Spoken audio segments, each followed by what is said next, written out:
Alors bonjour. Bonjour Oui, ma je petite me rappelle cocotte. plus. Merci Laure de nous donner de ton temps. Forcément, c'est vrai que tu viens de très très loin aussi pour venir faire la technique et ensuite je sais que tu vas faire ton émission. Oui, c'est rien, c'est avec du plaisir que je viens. Ah, je le sais, hein, c'est avec bon cœur. Alors, oui, c'est vrai, comme chaque mardi de fin de mois, c'est Pascal Antini que je reçois. Et là, Pascal a invité une personne. Bonjour Pascal. Bonjour Edwige, bonjour mesdames et messieurs les auditeurs. Oui, c'est Benjamin. Benjamin n'est pas un inconnu maintenant. Sur Radio Puisalène, c'est notre météorologue. Oui, bonjour Benjamin. Et bonjour aux auditeurs. C'est vrai qu'on a plus souvent Benjamin à travers l'insert téléphonique. Voilà, tout à fait.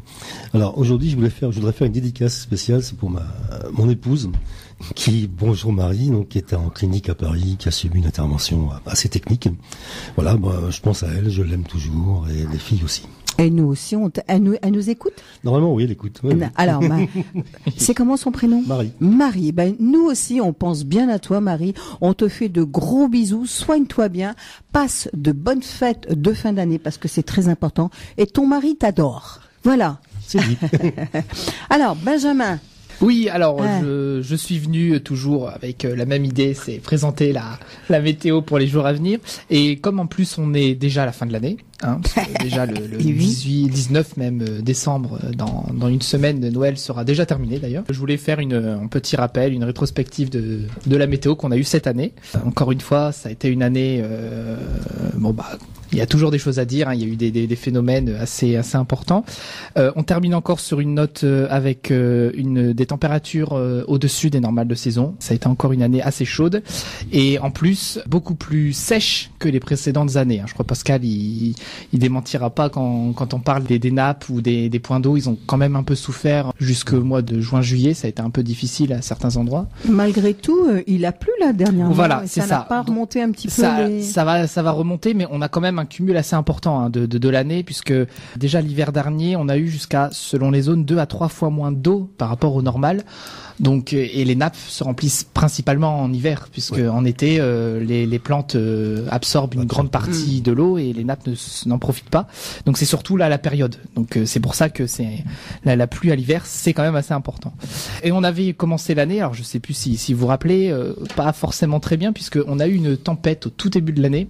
On a même été en vigilance rouge pour le département de toute la région d'ailleurs. Alors fort heureusement, elle a été légèrement surestimée, mais il y a eu des grosses rafales. On a eu jusqu'à 110, 120 km/h dans la région. Je crois même pas me tromper en disant que au niveau de Soissons, il y a eu quelques incidents au niveau de la cathédrale, il y a eu des dégâts, par exemple, le vitrail qui a explosé avec le vent.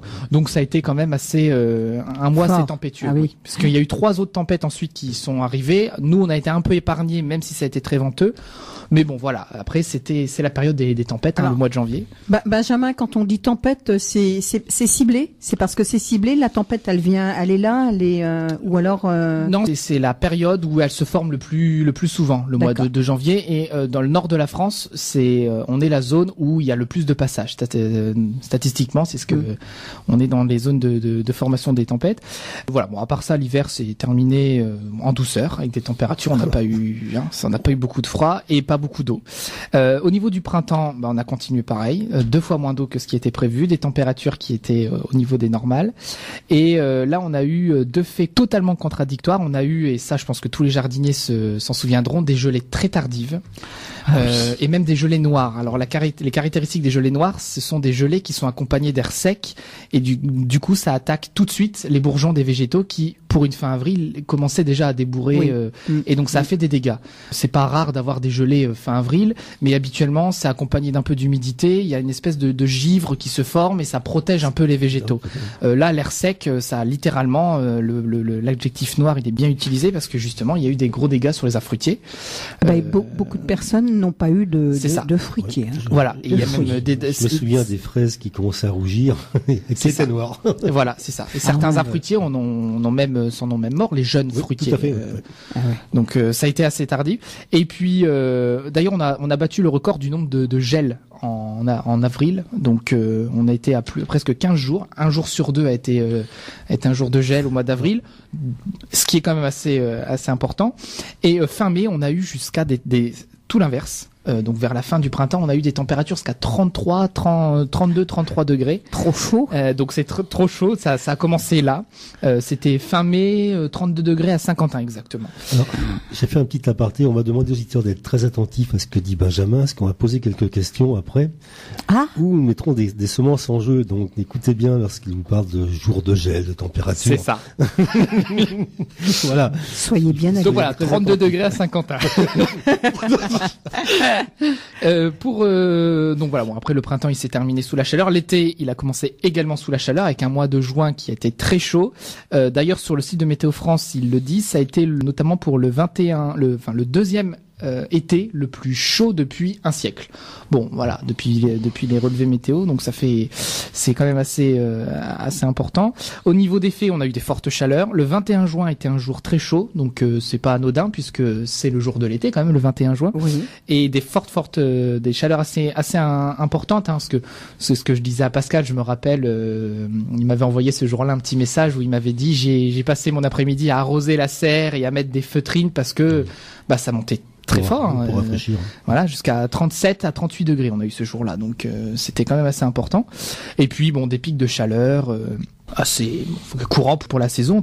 Et le niveau d'eau, encore une fois, on n'a pas atteint notre quota d'eau, donc ça n'a pas aidé non plus les manques de précipitations qu'on a eu au printemps et en l'hiver dernier. Donc ça a quand même assez. D'ailleurs, il y a eu quelques petites zones de sécheresse qui ont été déclarées dans le coin, donc avec des restrictions d'utilisation d'eau. Oui. Voilà. Après, on a terminé dans l'été dans les normes. Et maintenant, de façon plus récemment, l'automne. Là, l'automne, on a eu un automne relativement dans les normes, mine de rien, mais très contrasté, parce que, encore une fois, le mois d'octobre a été parmi les plus chauds jamais enregistrés sur la planète, mais on a eu un mois de novembre à la fois pluvieux et froid, pour le coup. Et là, il a été froid, le mois de novembre, hein. Il est plus froid que la normale, et là, on a enfin essayé de récupérer un peu plus de pluie. La quantité de pluie était supérieure par rapport au normal, mais c'est valable que pour nous, parce que dans le sud de la France, il n'y a pas très longtemps, c'est sec là-bas. Il est tombé à certains endroits presque 0 mm depuis quelques mois, semaines, durant le mois de novembre, et ce qui a enclenché les derniers incendies ravageurs, voilà, malheureusement. Et donc voilà. Et puis au niveau des faits au mois d'automne, durant l'automne, on a eu des coups de vent, voilà, des petits coups de vent.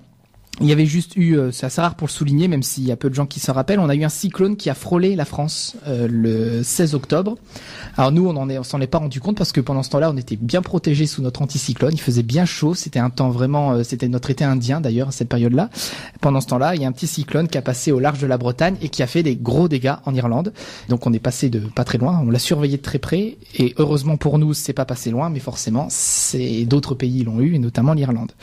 Voilà, donc ça a été une année encore avec les records de température, ça on a dit, avec un mois de juin et d'octobre qui ont été particulièrement chauds, et un déficit de pluie que c'est vrai on rattrape là depuis quelques mois où il a bien plu, là notamment depuis le mois de novembre. Ça suffira pas pour combler le manque d'eau. Voilà. Parce que les rivières sont en crue actuellement, là. Oui, les rivières sont en crue. L'Oise, actuellement dans les champs. Justement, elles sont en crue parce que il se met à pleuvoir, ce qui est bon signe, mais les nappes étaient quand même assez sèches, donc ça va mettre du temps avant de pénétrer dans le sol. Il a besoin d'un peu de temps avant d'absorber l'eau après tant de semaines de sécheresse. Donc voilà. Mais bon. Pour les personnes qui récupèrent qui produisent leurs semences, c'est pas de problème. Par contre, les semences qu'on achète dans le commerce, malheureusement, ne tiennent pas lorsqu'on ouvre les sachets, du fait que beaucoup de semenciers pratiquent la pré-germination, ce qu'on appelle, et ça tient pas. Alors, c'est aussi simple que ça. C'est une façon de revendre assez facile. Alors, tu dis que ça tient pas, c'est quoi? Qu'est-ce qui tient? Les semences ne tiennent pas dans le temps. Ah, d'accord. Une semence de salade que vous produisez vous va tenir plusieurs années. Par exemple, pour la tomate, on estime qu'elle tient au moins 5 ans sans problème et plus. Si vous achetez une semence qui a été pré-germée, c'est-à-dire qu'on la fait germer, on stoppe de façon artificielle ou par le froid la germination. On boit ces graines-là lorsque vous ouvrez le sachet. Si vous n'utilisez pas dans l'année, c'est terminé. Voilà. C'est une pratique de plus en plus courante. C'est une pratique de plus en plus courante. Alors, société de consommation, c'est... Voilà. Alors, il est avancé aussi le fait de protéger des semences Oui, pourquoi pas. Pourquoi Alors Pascal, il vaut mieux produire ses propres graines alors. C'est ce que l'on préconise énormément. D'ailleurs, c'est pour ça que dans Cultitaru, les semences de tomates que nous vendons, on demande de les reproduire pour les donner aux autres. D'accord. Ah oui, non, c'est ce qu'il faut faire. Bah oui, c'est mieux. Puis au moins c'est. En plus, ce qui est intéressant, c'est que souvent dans les familles, il y a toujours une variété qui est là depuis des générations. Parce qu'il faut bien savoir qu'une plante, on va prendre une salade. Si votre arrière-grand-père cultivait une salade à Carlepont, oui. Le grand-père l'a fait, le père l'a fait, et vous le faites. Les semences sont là depuis des générations, elles sont acclimatées. Oui, c'est vrai. Aussi bien au sol qu'au climat en général. Même si le climat varie en ce moment, les plantes ont besoin les changer de climat, ça les stresse. Faut pas, il faut bien le savoir. Hein. D'ailleurs, on dit bien, c'est pour ça que les plantes, notamment, on le voit facilement sur les tomates. Lorsqu'il fait très très chaud, la feuille fane.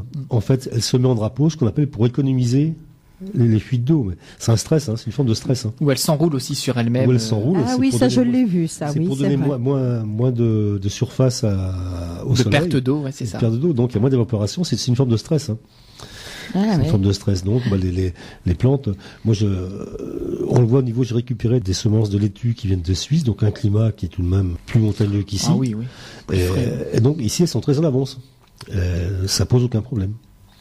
Et pour les tomates, toutes les tomates qui viennent de Sibérie, qui viennent d'Ukraine, où les étés sont courts, chez nous, elles sont très précoces. Ou de Pologne, c'est pareil. Ce sont des variétés très précoces qui viennent très vite. Donc c'est vrai qu'il vaut mieux, chez nous, il vaut mieux avoir des semences de chez nous. C'est pas la peine d'avoir des semences oui, alors ça répond d'abord à l'économie, déjà, parce que les semences, c'est quand même relativement onéreux, faut dire ce qui est.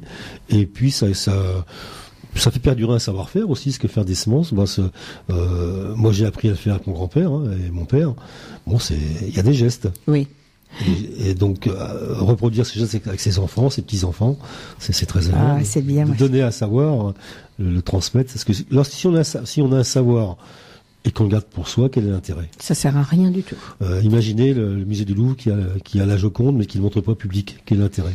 Oui, voilà, c'est vrai, ça reste dans les placards. Voilà, oui, il y a beaucoup moins, voilà.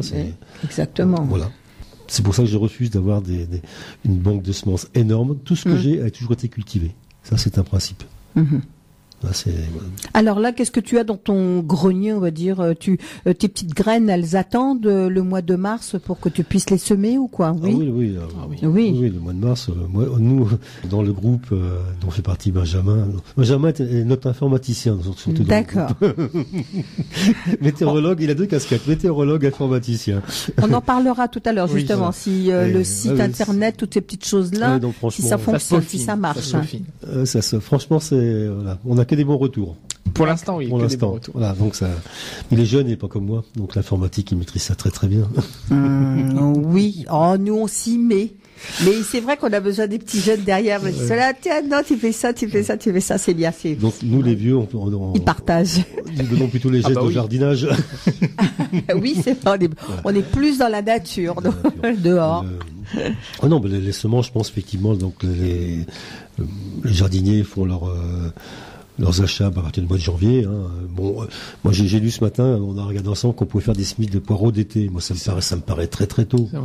Ça me paraît très tôt. Dès maintenant, oui, ça me paraît très tôt. C'est très tôt. Ce qu'on peut déjà envisager éventuellement, c'est des semences à croissance très lente, comme les poivrons et aubergines. Les poivrons, les piments. Je connais des personnes qui commencent déjà dès là. Alors là, je le comprends plus que les poireaux d'été déjà, parce que c'est vrai que les poireaux d'été, ça me paraît. En ce qui concerne les poivrons et piments dits décoratifs, tous les collectionneurs ont déjà des. Ah bah oui. On commence en novembre. Ah oui. C'est très long, c'est une culture qui est très très longue, il faut bien le savoir. C'est très laborieux au départ. Et puis. On a beaucoup de pertes. On peut avoir l'erreur pardonne moins que pour les tomates, je trouve, les poivrons. Je sais pas, j'ai toujours eu de la chance, alors. Ouais, je sais pas. Alors c'est des poivrons à manger, c'est pas décoratif. Oui, les poivrons à manger, oui. Poivrons à manger. Là, ils commencent déjà à semer. Ah oui. Ah oui. Mais alors, ils ont quand même un endroit protégé quand même, non? Ils ont une serre, ils ont quelque chose. C'est en intérieur. Ah oui, c'est en intérieur, dans la serre. En général, il y a un éclairage artificiel qui l'accompagne. Ah oui, d'accord. C'est une culture très particulière. Mais sinon, on commence les premiers semis, les poireaux. Février. Ah oui. Sur couche chaude. C'est déjà pas mal, je trouve. D'accord. Donc on a tout le mois de janvier pour faire les achats de graines, pour préparer le terrain. Là actuellement on bêche. Moi j'ai un terrain qui est très lourd. Je l'ai pas fait, mais il faudrait que je le fasse. Il faudrait que je bouge un peu la terre. On nettoie aussi. Hein. Marie, elle va le faire. Elle arrive, là, t'en fais pas. Elle va te donner un coup de main. Tu seras pas tout seul. Ça va être dur pour moi, pour l'instant. Après oui, elle pourra le faire, je pense. Mais moi, c'est vrai que bêcher, c'est quand même dur. Ah, c'est physique. Ouais, c'est très physique. C'est très physique. Donc ce sont pas des mouvements tout à fait naturels, parce qu'il y a un mouvement de rotation tout de même du corps. Oui. C'est pas. Puis oui, c'est physique. Puis la terre, c'est beaucoup. lourd. On est obligé de bêcher. Voilà. Moi, je pose la question plus ça va, plus je suis adepte de ne plus retourner le terrain. Je bouge la terre, mais je la retourne pas. D'accord. Tu la bouges avec quoi? Avec ou la grelinette. La grelinette, oui. Les fourches à 4 dents carrées, ça, là, ça aère le sol. C'est ce qu'il y a de mieux. En plus, ça perturbe pas la faune. Voilà. Tout à fait. C'est sûr. C'est mieux. Ah donc oui, c'est mieux plus écologique. Et puis, c'est vrai que retourner toute la terre, moi, je pousse même plus loin que ça, puisque chez moi, tout est couvert de fumier. Les vers de terre font ça très très bien tout ça. Bah oui. Ils viennent chercher en surface et le terrain est très meuble. Hein. Donc bien sûr, il y a toujours entre les rangs de semi-plantation, il y a les passages, on n'a pas le choix. Hein. Ah bah oui. Ceux-là, je les laisse en général. Je ne touche pas. Oui. Non, il faut. T'as ton passage pour aller semer. J'ai le passage. Voilà. Par exemple, aux endroits, les parcelles où les plantades, où je mets mes pommes de terre ou les autres. Je fais des planches, ça c'est très ancien de faire des planches, hein. Parce qu'une terre qui est piétinée respire moins, il y a moins de vie microbienne, il y a moins de vie les vers de terre sont beaucoup plus profonds de toute façon. Donc il vaut mieux laisser des passages, hein, des petites allées de 40 cm entre chaque planche. Les planches, moi je fais des planches d'1m30. 1m20 c'est bien, parce qu'il faut pouvoir aller travailler au milieu tranquillement avec le bras. Voilà, c'est des petites astuces, ça c'est bien. Sans trop se pencher, hein. Plus on a le bras long physiquement.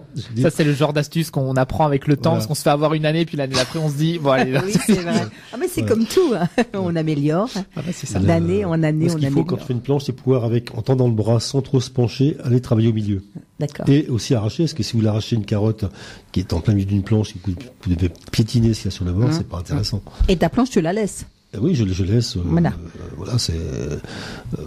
C'est le passage et puis. C'est le passage, et donc la descente de planche, la planche qui sert de support, et ce qu'on a donc la surface cultivée de 1m30 s'appelle une planche aussi. C'est la solution que j'ai adoptée. C'est pas mal, je trouve. Voilà. Ça évite. Alors, si vous avez une autre solution, hein, vous pouvez nous appeler sans aucun problème. Hein, voilà. Les gens vont pouvoir nous appeler. Benjamin a posé une question pour faire gagner quelques sachets de semences. Alors, puisque j'ai insisté tout à l'heure sur un chiffre en particulier, je vais commencer par celle-ci. Donc, le 21 juin, il y a eu, c'était le jour le plus chaud. Hein, en l'occurrence, c'est le jour de l'été. Et on a relevé des températures assez élevées en Picardie. La question est simple. Hein, on va laisser une petite marge de 1 degré. Jusqu'à combien il a pu faire, notamment à Saint-Quentin, qui a été la station où on a relevé la plus haute température ici dans Picardie. Vous nous appelez au 03 44 75 30 00 si vous avez la réponse, hein, et puis on va continuer. Et nous commencerons à fournir vos graines, vos semences. Petite banque de graines. Voilà. Ça c'est bien. Alors, il y en a combien? On peut faire combien de questions? On va faire 4. Ouais. Voilà. Alors, écoutez bien, parce qu'il y aura forcément d'autres questions. Là, Benjamin, tu vas continuer un petit peu dans ton... Oui, alors je voulais parler du bulletin météo cette fois-ci, vraiment ce qui va intéresser le plus les gens, parce que la météo du réveillon, ça c'est super important, parce qu'il y a plus de gens sur les routes. Il faut toujours faire attention, mais en particulier ce soir-là. Alors ça me facilite un peu la tâche, parce que en fait, le temps va être très régulier et constant tout le long de la semaine. Parce qu'on est en ce moment même, il y a un anticyclone assez costaud et durable qui est bien installé là dans notre région. Le problème, c'est que c'est un anticyclone d'hiver, donc même si vous avez chez vous un baromètre qui pointe beau temps, vous n'allez pas avoir beaucoup le beau temps cette semaine, parce que le problème des anticyclones à l'hiver, c'est que ça a tendance à plaquer l'humidité au sol, ce qui explique les vents de brouillard aujourd'hui et les nuages bas, et ça va perdurer. Cet anticyclone, il sera là au moins jusque samedi dimanche, donc c'est simple, le temps va être gris humide et des bancs de brouillard jusque samedi. Ça va être comme ça, avec très peu d'éclaircies et des températures qui sont plutôt douces pour la saison. On est entre les normales et un peu légèrement au-dessus. Donc ce matin encore, il y a eu des gelées, même du verglas sur la route, donc c'est descendu assez bas. Oui, il y a eu un peu de verglas, c'est ce que tu me disais, et j'ai eu des échos aussi là-dessus. Alors ça devrait plus être le cas pour le restant de la semaine, puisqu'il va faire jusqu'à 8 degrés demain déjà, 9 à 10 degrés jeudi, vendredi copier-coller de la veille, enfin voilà, c'est vraiment un temps tout à fait constant. Et pour le réveillon, alors même s'il y a encore des incertitudes, parce que c'est dans 5 jours, il pourrait y avoir l'arrivée d'une perturbation, l'anticyclone partirait, et peut-être qu'on aurait l'arrivée des pluies, mais ce qui est certain en tout cas à l'heure actuelle, je pense qu'on peut l'affirmer, ce sera doux. Alors humide certain, mais ce sera doux, donc pas de neige pour Noël, ça parce qu'on atteindra facilement les 9-10 degrés. Et la semaine prochaine, pour la dernière semaine de décembre, ça semble être le même cas, de la grisaille, de l'humidité, mais de la douceur. Voilà, c'est un peu le temps qui se profile. Voilà, pas de neige. Pas de neige. On va dire, allez, tant mieux pour justement les personnes qui sont sur la route. C'est ça, pas de neige et aussi normalement pas de risque de verglas voilà. parce que ça peut être pire. Il y a des moments. Bien souvent c'est ça. Oui, les gens prennent pas la route parce que ou alors vont pas très très loin. La neige, le verglas, les routes, c'est pire ici. Mais c'est pas une raison de pas être prudent. Oui. Il faut quand même le rappeler. Oui. Donc voilà, si vous voulez en savoir plus, 03 44 75 3000. Benjamin, tu vas rappeler un petit peu la question que tu as posée. Oui, donc le 21 juin, qui a été la journée la plus chaude de l'année en Picardie, enfin l'une des journées en tout cas. Jusqu'à combien le thermomètre est-il monté à Saint-Quentin dans l'Aisne exactement, qui était l'endroit où on a relevé la plus grande température ce jour-là. C'est impressionnant. Oui, c'est assez impressionnant. Pour un mois de juin. Oui. Mm-hmm. Et si vous avez la réponse, eh bien, vous remportez un lot de 2 sachets de graines. 2 sachets de graines. Reproductibles. Oui, alors, ils viennent les chercher, Non, l'auditeur donne son adresse, on les envoie, D'accord, on fait comme ça. On prend en charge. Voilà. D'accord. Cultive ta rue, envoyer. Vous les aurez bien avant les SMIC, ne vous inquiétez pas. Alors justement, Cultive ta rue, tu peux nous donner un petit peu, ou même Benjamin, un petit peu, parce que ça a changé. Dernièrement, on peut adhérer à ton association pour avoir des graines. Comment faut-il faire ? C'est plus participer, aider en quelque sorte l'association. On a décidé, j'avais donné un petit mot à Pascal et puis on a sauté le pas. Donc vous avez possibilité d'avoir toutes les informations sur l'association sur le site qu'on a créé très récemment. Donc c'est www.cultivetarue.fr. On a fait dans la simplicité. Sur ce site, donc en plus d'avoir toutes les informations sur cette association, notre association, sur ce qu'on y fait, les différentes manifestations que l'on organise, vous avez possibilité donc d'acheter des semences que l'on produit. Ces semences, on les produit nous-mêmes. C'est l'association. Elles sont pas pré-germées. Elles sont c'est vous qui préparez. Elles sont produites exclusivement dans la région de Boulogne-sur-Mer et les autres dans l'Aisne. Dans le sud de l'Aisne, vers Château-Thierry et donc ici à Quierzy. Donc c'est ça. Elles sont acclimatées aussi. Voilà. Et donc toutes ces variétés sont classées par calibre, par couleur. On a essayé de faire dans la simplicité. Et ensuite, c'est un peu comme les sites marchands aujourd'hui sur Internet. Vous faites vos courses, vous ajoutez au panier, vous accédez à ce panier, et en plus, vous n'avez plus qu'à commander. Voilà, et qu'à payer soit en ligne, soit par chèque. Et là, pour Noël, avec Pascal, on a lancé une petite un petit cadeau de Noël. Un petit cadeau. C'est bien ça. Oui, on s'était dit, donc si en ce moment même, c'est jusque demain, donc jusqu'au 20 décembre. Dépêchez-vous. Donc dépêchez-vous. Vous avez possibilité pour 20 € de graines achetées, vous avez 4 € de réduction sur votre panier. Voilà, c'est une petite réduction symbolique pour Noël. Donc surtout n'hésitez pas. Et puis bien que Noël approche, on avait aussi l'idée et la possibilité des personnes d'ailleurs m'ont contacté par mail auprès de l'association pour avoir ce genre on a créé des bons cadeaux.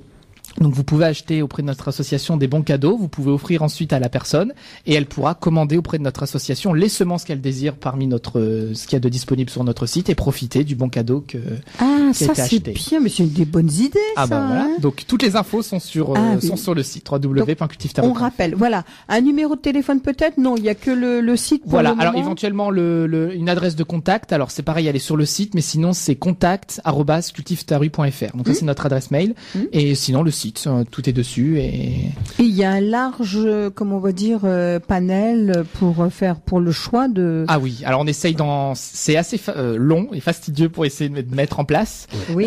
Mais on essaye d'en ajouter quasiment quotidiennement. Pratiquement tous les jours. Tous les jours, il y en a de nouvelles. Alors à l'heure actuelle, on en a environ 250, j'ai regardé ce matin, de disponibles. Pas que des tomates, de tout alors. Non. Ah non, que des tomates. Que de la tomate. Ah, que de la tomate. Que D'accord. de la tomate. Alors même si bon, on a éventuellement peut-être d'autres plantes à côté, mais pour l'instant il y a Oui. que de la tomate. Mmh. Donc 250 variétés, c'est loin de notre objectif, mais on met quand même beaucoup de voilà, c'est quand même un large choix. On a essayé déjà pour 250, il y a des précoces, des tardives, des mi-saison, toutes les origines, les couleurs, les formes. Oui. Voilà, c'est Tout déjà est très expliqué, varié. tout est expliqué. Tout est Benjamin. expliqué. Et vous D'accord. avez même la possibilité, donc dans la rubrique boutique, là où il y a les graines, de télécharger un petit fichier totalement gratuit, qui récapitule toutes les variétés et leurs descriptions qu'il y a en ligne. Donc ça vous permet de consulter sans avoir accès à Internet plus tard la liste des variétés. Voilà, tout. On a essayé de faire que ce soit bien présenté. Ouais, et franchement, on a eu un bon accueil, ça aussi bien en France. D'ailleurs, je pense qu'on a plus de demandes de l'étranger qu'en France. Oui. Ah oui, parce que c'est vrai que le site internet, c'est tout le monde. Hein. C'est ça. Oui, puis Tout bon, le monde, oui. le milieu des collections de tomates est un milieu qui n'est pas si extensible que ça. Beaucoup des gens qui commandent, je les connais tous. Ça commence que depuis vraiment récemment à des particuliers vraiment qui se sont renseignés. Et là, c'est bouche à oreille, c'est des personnes qui, tiens, il y a tel site, et donc qui en parlent, donc on va arriver. Mais effectivement, toutes les personnes, notamment, que ce soit en Russie, en Lettonie, aux États-Unis, ce sont des gens qui connaissent l'existence de ce qu'on faisait à l'avance. Donc, en gros, qui attendaient qu'on vende. Voilà. Alors, en fin de compte, bon, c'est super ce que vous faites. Donc, je fais ma commande. Je reçois dans combien de temps? On expédie dès possible. Des moments, la plupart de nos graines, à partir du moment où on part de ce principe-là, à partir du moment où c'est marqué disponible, elles sont prêtes à l'envoi. Il n'y a plus qu'à glisser dans l'enveloppe et envoyer. Okay. Donc, en fonction de disponibilité, ça peut partir le jour même ou le lendemain. Enfin, on a mis quand même entre 2 et 8 jours là, par exemple. C'est sûr que si on fait une commande la veille de Noël. Bon, avec les fêtes, nous aussi, on va être occupés. Donc, mais voilà, en moins d'une semaine, en général, vous le recevez pour un envoi en France. Après, il est forcément à l'étranger, il y a les délais naturels qui se superposent. Mais alors, tout ça, Benjamin, c'est fait. C'est vous qui le faites ou une personne avec vous. Donc, c'est fait sur place, c'est fait main, quoi. Je veux dire. Oui, alors c'est Pascal s'occupe de l'envoi. Alors voilà. Après, comme il l'a précisé tout à l'heure, les graines ont été récoltées de la main de Pascal et aussi de Bruno au niveau de Boulogne et Philippe aussi, oui. Et donc séchées, elles sont triées manuellement, il n'y a pas de machine, parce qu'il faut bien savoir que les machines abîment certaines graines tout de même. On a pu le remarquer. Les machines sont de plus en plus performantes. Donc c'est triage manuel, c'est sûr et certain. Et en sachage manuel aussi. D'accord. Voilà. Et puis les graines ont été récoltées au plus tard, on va dire, en termes d'années. Il y a pas plus de, elles ont maximum 1 ou 2 ans. Les plus anciennes sont 2016. Voilà. Les plus anciennes sont 2016. Voilà. Donc, et surtout là, on a une technique. Comme nous respectons le cycle de la nature, il faut bien savoir que notamment la technique américaine fait que dès qu'un fruit est apparu, il n'est pas mature, c'est qu'il il a atteint sa taille normale, on cueille les fruits et on les laisse mûrir hors du pied, hors de la plante. Nous, cette technique, on n'en veut pas. C'est-à-dire qu'on prélève des graines sur des fruits mûrs sur la plante. D'accord. Et le taux de germination est supérieur. Naturellement plus supérieur. La graine est plus puissante parce qu'elle a pompé toute sa puissance de sa plante mère. Et génétiquement, je pense aussi que la graine issue d'un fruit mûr, et on le voit au niveau des couleurs d'ailleurs, puisque je développe pour des variétés pour des hybrideurs. La technique américaine, lorsque eux produisent un fruit qui est jaune pâle, chez moi il va être presque orange. Ah oui. Voilà. Et donc je pense que génétiquement la graine s'enrichit de tout. De toute façon, une plante, ça ne produit pas des fruits pour nous faire plaisir. Non. C'est le fruit mûrit quand l'objectif de la plante, c'est de se reproduire. Voilà. Et donc les graines à l'intérieur ne pourront. Le but pour la plante, c'est de ne les disséminer que lorsque elles sont matures, et donc de rendre le fruit mûr que quand les graines sont matures. Donc forcément que. Et lorsque le fruit pourrit, il pourrit pas par hasard, il pourrit pour que la graine tombe. En fait. Exactement. Voilà. Et donc lorsqu'on prélève des graines d'un fruit qui est très très mûr, elles sont à point. C'est là où elle a toute sa puissance et autres. Et donc, c'est la technique que nous employons. Et là, t'as beaucoup de connaissances, forcément, là-dessus, hein. Un peu. Forcément, avec voilà, nous avons un peu d'expérience. Que ce soit aussi bien Bruno, Philippe que les deux Bruno. Oui, nous avons de l'expérience. Nous avons été rejoints par une personne qui a non moins d'expérience, 77 ans, je pense que ça doit faire 40 ans qu'il est dans la tomate et dans les agrumes. Donc il a de l'expérience. Voilà, c'est notre ami Jean-Pierre Tégéraud, qui est de la région bordelaise, qui est un monsieur qui est un passionné d'agrumes et de tomates, et qui crée des variétés. Justement, il a créé la Rose de Pessac, qui est sur le site. Qui est en ligne sur le site. Et donc les graines qui a du succès. Chez lui. Nous avons un créateur belge, dit Ambiorix, c'est son nom de travail, c'est un ingénieur agronome, donc c'est vraiment il était à l'Athénée Royal, pour moi, c'est le top du top en matière de génétique des plantes. C'est belge. Il y a pas au-dessus pour moi. Et pour tout le monde, je pense. Et donc ce monsieur, c'est José Antoine aussi, met à disposition des variétés qu'il a créées, donc qui sont uniques. Ah, donc ils sont sur le site de www.cultive-ta-rue. Ils vont arriver sur le site. Et là, donc on est il faut faire des fiches, parce que donc il y a une petite fiche. En fait, la Cultive-ta-rue, ça s'adresse aux jardiniers. Les collectionneurs, eux, savent. Les collectionneurs savent ce qu'ils recherchent.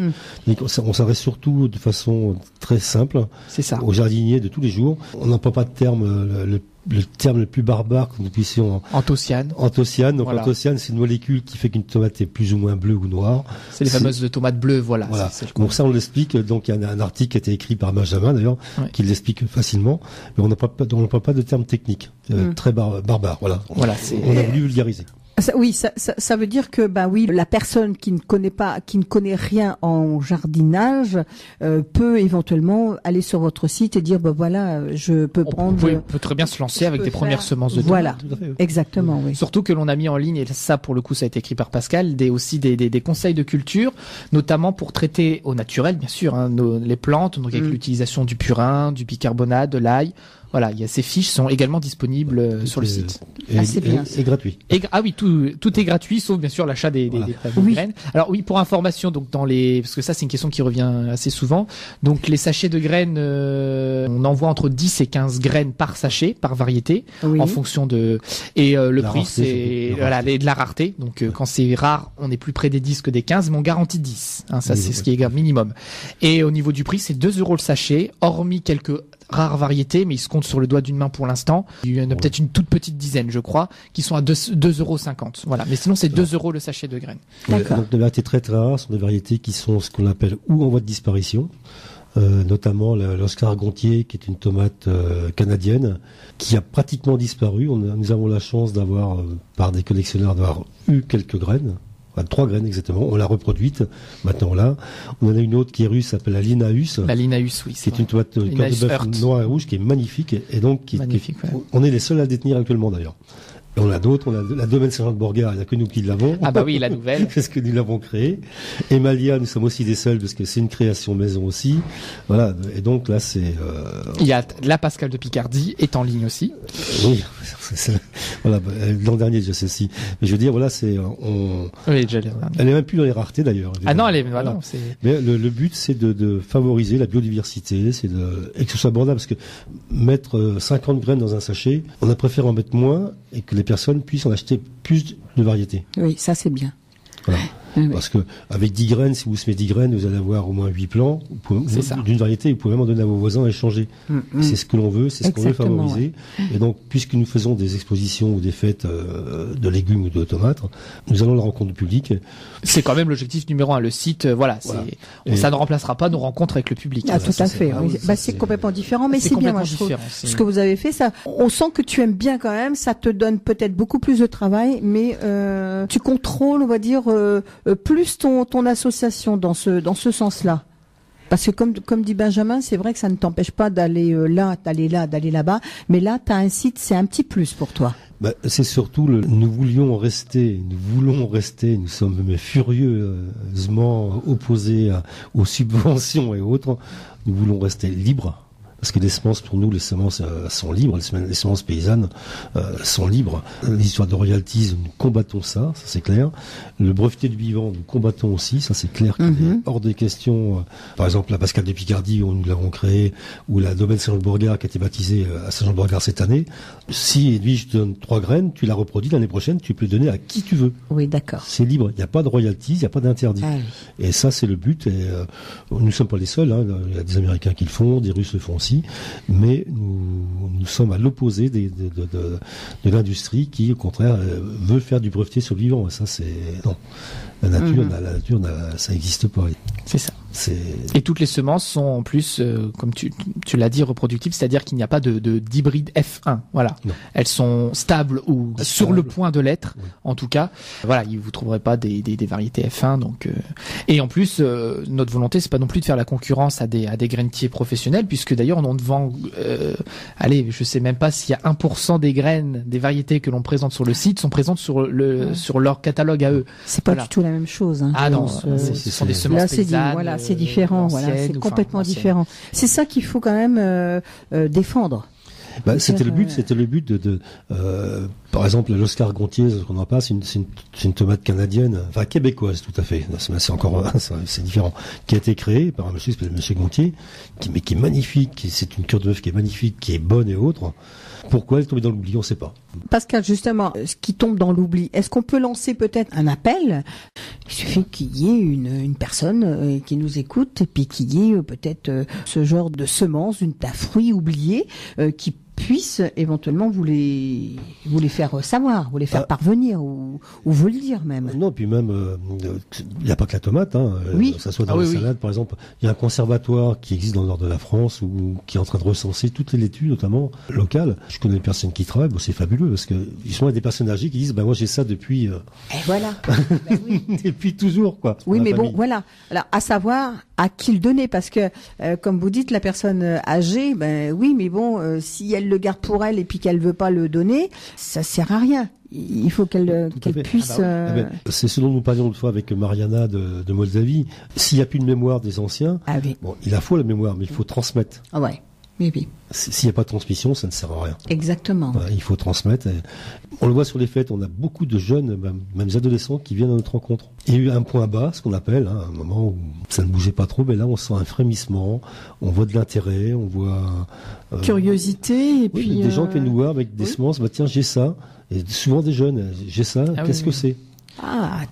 On est moins dans le cliché, le jardin c'est pour les vieux, c'est ce qu'on entendait voilà, quand je disais que je commençais à m'intéresser au jardinage, je me dis pourtant t'as que 20 ans, mais voilà, on peut faire du poney à 8 ans et du jardin à 10 ans aussi. Oui, c'est vrai.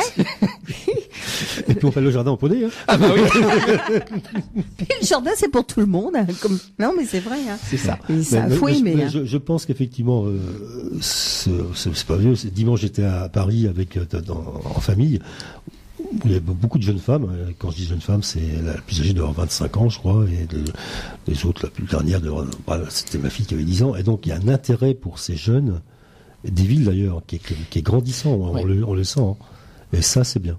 Oui, parce que tu dis à Paris, c'est ça? Oui, mais à Paris et ailleurs. Paris, oui, parce qu'ils n'ont pas Paris, il n'y a pas d'endroit où ils peuvent... on peut s'attribuer des arbres à Paris. Il faut contacter la mairie de Paris.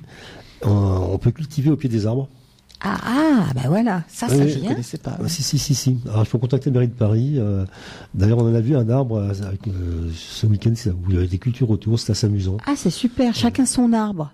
Ah oui. Parce que il faut demander, et donc parce qu'à Paris les arbres sont numérotés. C'est comme les lampadaires, ils sont numérotés. Ils ont un matricule. À chacun sa parcelle d'arbre. Et donc on vous attribue tel arbre. Et vous pouvez cultiver autour. Oui, parce que c'est vrai, de toute façon, à Paris, il y a pas, ils ont pas de jardin. Enfin, bon. C'est en dehors. Ou alors, à Saint-Jean-de-Borgard, on a vu énormément de Parisiens, mais intramuros, qui sont venus nous voir, ou même de banlieues, de proches banlieues, des gens qui voulaient cultiver en terrasse ou en balcon. Oui. Et donc justement, on met à disposition des semences de tomates, parce que nous c'est la tomate. Les a mis à part d'ailleurs. Qui ont un petit développement, qui font 60-70 cm, qu'on peut cultiver en pot. Et donc, mais il y a vraiment un engouement.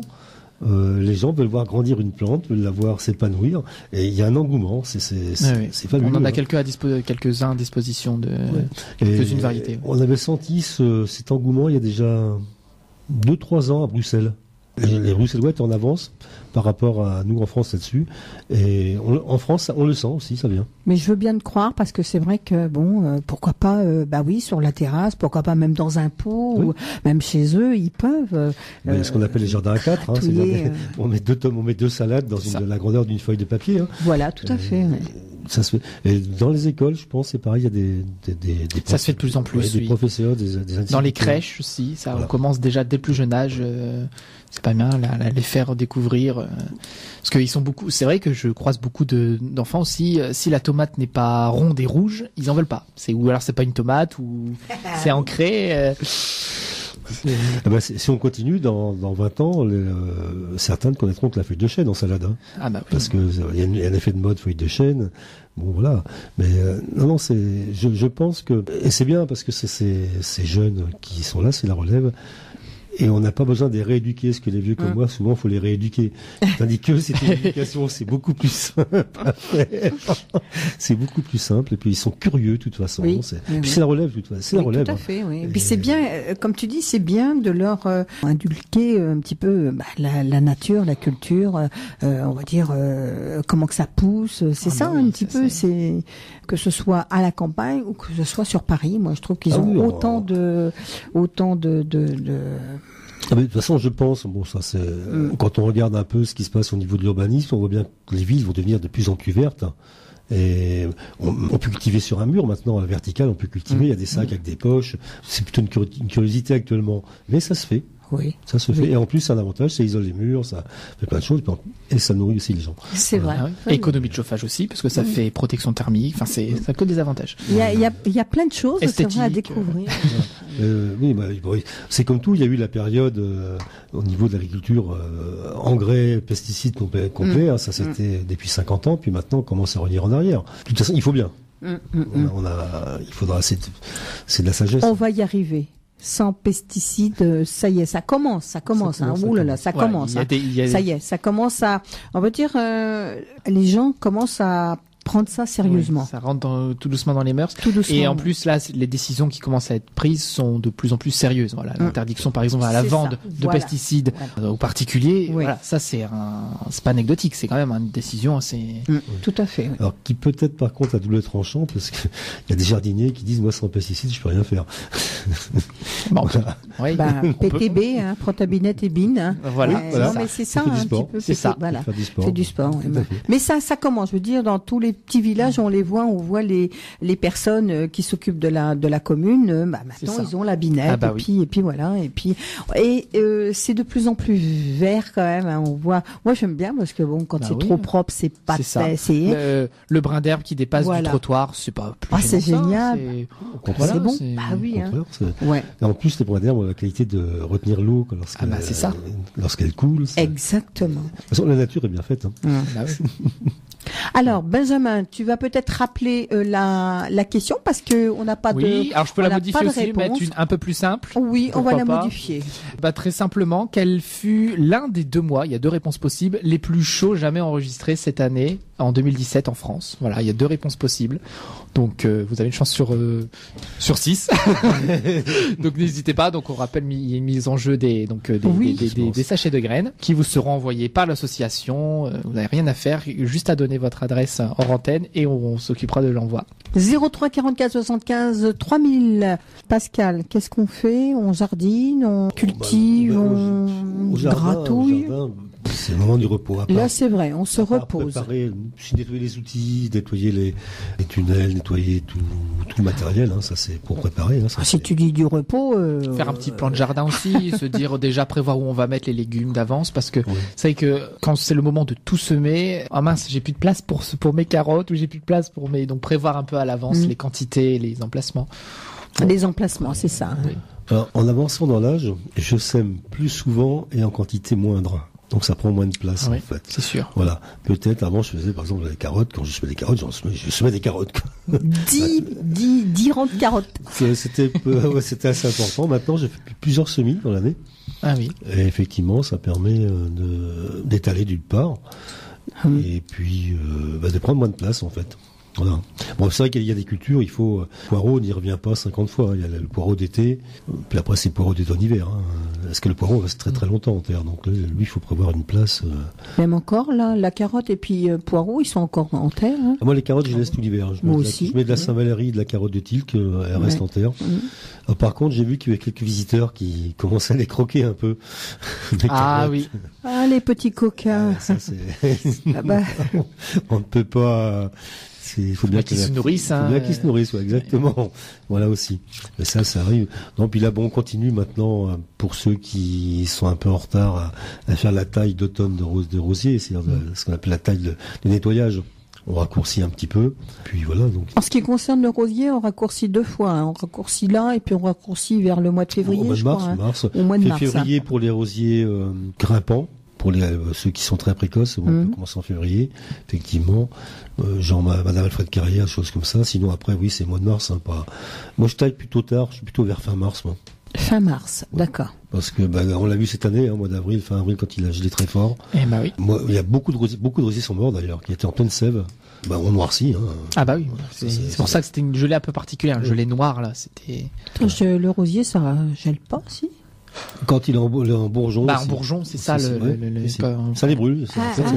C'est ça. Ouais, tout à fait. Donc on peut continuer à planter des arbres. Hein, oui. La Sainte-Catherine n'est pas si loin que ça. Seul faut pas qu'il gèle. Donc comme il gèle pas, il fait très très doux en ce moment. On peut planter des arbres, à fruitiers surtout. À racines nues, hein, parce que la végétation est en repos, et ça permettra à ces arbres de mieux repartir au printemps. Ils ont le temps de faire de la racine. On prépare un grand trou.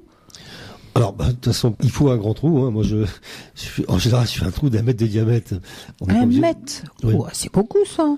Ça fait 50 cm chaque côté du tronc, d'un petit arbre. Hein, c'est pas. Tout ça, ça dépend de la taille de l'arbre aussi. Oui. Alors, je précise que j'ai une terre très lourde. Ça me permet donc de faire une fosse et d'améliorer en allégeant. Effectivement, si vous avez une terre légère, non, ça sert à rien de faire un trou si grand que ça. Hein. Tu fais un petit mélange de plein de fumier complètement décomposé de 2 ans avec la terre de surface. Hein. Ça marche très bien. Ah oui, il y a du travail là. C'est de la préparation, ça. Ce qu'on peut faire aussi à cette époque-ci, c'est lutter contre les futurs insectes. En plus, comme le chauffage au bois revient aussi en odeur de sainteté, vous faites comme une pâte à crêpes avec de la cendre. Vous tamisez un peu votre cendre pour éviter les morceaux de charbon dedans. Vous diluez dans de l'eau. Et avec une brosse, vous brossez les troncs des arbres et les grosses branches. Ça brûle tous les œufs ou les insectes qui séjournent dans les petits trous d'écorce. Et c'est assez efficace. Le problème, c'est que s'il pleut, beaucoup. Ça lessive. Voilà. Ouais. En gros, il faut le faire tous les 2 mois. Mais c'est la bonne période de le faire jusqu'au printemps. C'est la bonne période. Hein. D'accord. On peut faire ça. Et puis on peut garder les cendres. Ne les jetez surtout pas. Hein. C'est un très bon. On le met dans le hein. jardin. Hein. On dit qu'il y a de la potasse, mais il y en a, mais il n'y en a pas énormément. Et alors j'ai fait des tests. Ça fait, je crois que je suis en 3e année. C'est de faire du lait de cendre et d'arroser avec. Du lait de cendre. Oui, alors c'est-à-dire que je mets 2-3 poignées de cendre dans de l'eau et j'arrose avec. Ah oui, d'accord. Alors, il faut surtout pas le faire sur une terre tassée, sinon ça reste en surface. Les cendres restent en surface. Il faut une terre qui a été bougée un peu, remuée. Ça apporte, notamment pour lutter contre la pourriture apicale ou le cul noir de la tomate, qui n'est pas une maladie, qui est un dysfonctionnement qui existe là, par l'histoire d'arrosage et autres. Ça lutte un peu parce qu'il y a de la potasse. D'accord. Il y a beaucoup de potasse dans on nourrit un petit peu. Alors, c'est le moment de nourrir le sol. Oui, de toute façon, il faut actuellement, il faut étaler encore puisqu'il gèle pas, le compost, mûr, on peut. Et d'ailleurs, c'est la bonne période parce que les vers de terre vont venir travailler dessous, vont l'intégrer dans le sol. Et là, c'est la meilleure période. Et lorsqu'il pleut, quand on a des pluies en ce moment, tout pénètre dans le sol. C'est ce qu'il y a de mieux d'ailleurs. C'est ce qu'il y a de mieux.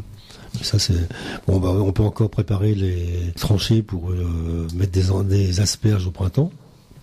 Il faut ouvrir maintenant que la terre respire, et puis qu'elle gèle. Mais Alors pour les asperges, c'est pareil, c'est quand même une terre très légère qu'il faut. Très légère, oui. On peut la léger en mettant du sable pour l'asperge. D'accord. Il n'y a pas de problème. Par contre, dessus, effectivement, il faut mettre beaucoup de terreau. Moi, je découvre qu'avec du fumier décomposé. Alors, les asperges, je les mets maintenant. On fait la tranchée. Oui. On prépare la tranchée. On les met en place au mois de mai, avril-mai. Et il en faut 2 ans pour s'installer. C'est très très long. Alors, il faut de la place quand même, parce que ça prend beaucoup de place. Une aspergerie reste en place 15 ans. Ah, d'accord. Voilà. Entre les rangs, il faut au moins 1m20, voire 1m50 entre 2 rangs, parce qu'il faut bouger. Oui. Les buttes font tout de suite 50 cm de large autour des asperges. Bien sûr, oui. Donc il faut de la place. Mais c'est... Oh, bah oui. On se régale. C'est vrai que... Voilà. Combien de temps après on peut manger l'asperge ? Environ on commence à cueillir sur une aspergerie 2 ans après la remise en place. La première année, surtout pas. Hein. Il faut pas parce qu'on l'épuise. 19, 20. Donc en 2020, je mange mes asperges. Si Ou je alors, les ce mets au qu'on mois peut, de c'est acheter des griffes, ce qu'on appelle des griffes de 2 ans. On gagne 1 an. Ah d'accord, Voilà. oui. Et sinon, alors les semer, franchement, j'ai jamais essayé. Ça doit pas être si, de ce que je crois comprendre, c'est pas si évident que ça. Le plan qu'on obtient n'est pas forcément fidèle à ce qu'on pensait avoir. Voilà. C'est un peu le problème de l'asperge. On trouve facilement des griffes d'asperges dans le commerce. Hein. Oui. C'est quand même une production très, très particulière. Il vaut mieux s'en remettre à des professionnels, là, je pense. D'accord. Ouais, parce que alors, si on sème. Vous allez semer, vous allez attendre 2 ans avant de remettre votre griffe en place. Et donc, encore 2 ans derrière. Donc, voilà, il faut 3-4 ans avant de consommer vos asperges si vous faites à partir de vos graines. Hein, voilà. Il faut vraiment avoir de la patience. C'est ça, le jardin. Avoir de la patience. Alors. Un fruitier, lorsqu'on le plante. Oui. On n'a pas des fruits tout de suite l'année après. C'est parti. Voilà, c'est ce genre de plante, oui, effectivement, c'est un investissement sur le long temps, mais qui en vaut le coup. L'asperge est un produit, on va dire haut de gamme. Hein, Puis c'est bon quand vous mangez des asperges de votre jardin. Tout à fait. Je dirais pas que c'est rare, mais c'est un produit qui reste onéreux encore sur le marché tout de même. Sur une griffe donne combien d'asperges? Alors, dans un jardin, si on ne boostait pas avec des engrais uniquement fumier, on cueille environ 500 grammes par pied. 500 grammes 500 grammes d'endives. C'est beaucoup, hein? Non. 500 grammes Parce que dans le commerce, on vous les vend par 25. Asperges. Oui, les asperges. 500. T'as dit endive, c'est pour ça. Pardon, asperges. C'est ailleurs. Ça fait combien une dizaine? Une dizaine d'asperges autour d'une griffe, alors. Ah, plus que ça. Ah oui, plus, ouais. Dis donc, c'est beaucoup. Oui. Alors, je vais essayer, moi. Et donc, dans le commerce, on les vend par 25, généralement. Ça vaut le coup. Non, ça vaut le coup. Oui. Ouais. Et effectivement, c'est vrai qu'en plus, on commence à les ramasser, à cueillir les asperges au mois de mai jusqu'à fin juin, à peu près. Donc, ça dure 2 mois. Avec 25 griffes, déjà, pour... On peut faire des bocaux aussi, hein, ça c'est... Les bonnes années, oui. Ouais. Les bonnes années. Alors, dites-nous, les auditeurs, si vous avez éventuellement une expérience que vous avez semé les asperges, vous pouvez nous dire si ça marche ou si ça marche pas, ou alors il faut aller chercher vraiment les griffes toutes prêtes. Tiens, petite question, combien peut-on cueillir d'asperges sur une griffe? Et ben voilà. Tiens, 03 44 75 3000. Alors, on parle de quoi là, Pascal? Alors, je parlais d'endives tout à l'heure, justement. Donc, les endives, on continue à forcer les endives. Hein. Oui. Ça, c'est un grand classique, surtout dans notre région. L'endive, c'est quand même... le chicon. Le chicon. Ici, c'est endémique, hein, c'est quelque chose... Est-ce qu'il y a plusieurs moyens de cultiver l'endive? Déjà, il y a 2 types d'endives, avec et sans terre de couverture. Voilà, tout à fait. Après, c'est une histoire de... Moi, c'est clairement une préférence. Hein. Moi, je préfère sans terre de couverture, mon titre personnel. Tu vois, alors, qu'est-ce que tu appelles sans terre de couverture? On ne les recouvre pas, on arrache la racine. On le coupe au collet. Au collet, 3 cm au-dessus, on les laisse rassir 2-3 jours en couvrant les racines pour qu'elles prennent le soleil. Voilà. Et au lieu de les remettre en terre et de remettre de la terre dessus, vous les mettez dans des contenants, quels qu'ils soient, avec de la tourbe ou du sable que vous saturez d'eau. Vous le mettez dans le noir, dans une cave, et votre endive pousse. Donc, c'est un avantage. Elle n'est pas sale. Il n'y a aucune feuille enlevée, parce que en pleine terre, il y a quand même les 2-3 premières feuilles enlevées. Et donc là, il y a rien. Hein, on jette rien. Elles sont peut-être plus rapides aussi, parce qu'on contrôle plus sa température plus facilement dans une cave. Hein, l'amertume n'est pas la même non plus aussi. Aussi.